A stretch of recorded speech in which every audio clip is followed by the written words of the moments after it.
100 நாள் வேலை வாய்ப்பை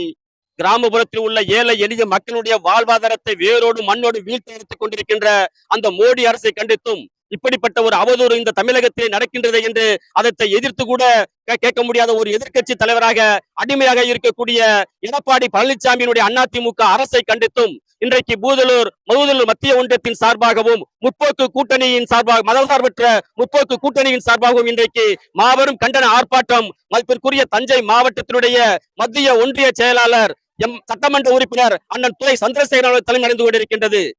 இதற்கு முன்னாடி மோடி அவர்கள் ஏழை எளிய மக்களுடைய வாழ்வாதாரத்தை மீட்டெடுப்பேன், ஒவ்வொரு வங்கி கணக்கிலும் 15 லட்சம் பணம் போடுவேன் என்று சொல்லி பண மதிப்பிழப்பு செய்து ஏழை எளிய மக்களுடைய சுருக்கு பையில் இருந்த பணத்தை முதல் கொண்டு புடுங்கிக் கொண்டார். அது மட்டுமல்ல,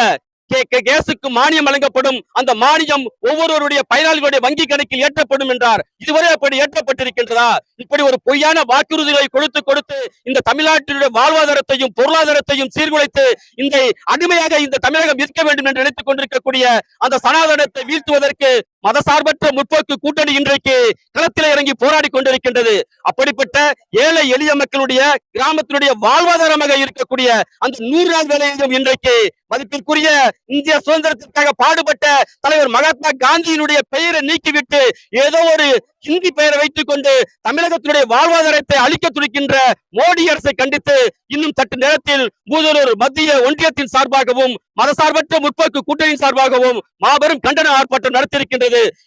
இது சரியாக இந்த நடவடிக்கையில் மத்திய ஒன்றிய அரசு ஒத்துவரவில்லை என்றால் இதைவிட மிகப்பெரிய ஒரு போராட்டத்தை எங்களுடைய தமிழகத்தினுடைய நிரந்தர முதல்வர் திராவிட முன்னேற்ற கழகத்தினுடைய தலைவர் மதிப்பிற்குரிய முத்துவேல் கருணாநிதி ஸ்டாலின் அவர்கள் களத்தில் நின்று எந்த வகையிலும் சட்டத்திலும் யுத்தத்திலும் போர் நடத்தி தமிழகத்தினுடைய வாழ்வாதாரத்தை மீட்டுக் கொடுப்பார் என்பதற்காக இந்த போராட்டம் இங்கே நடந்து கொண்டிருக்கின்றது.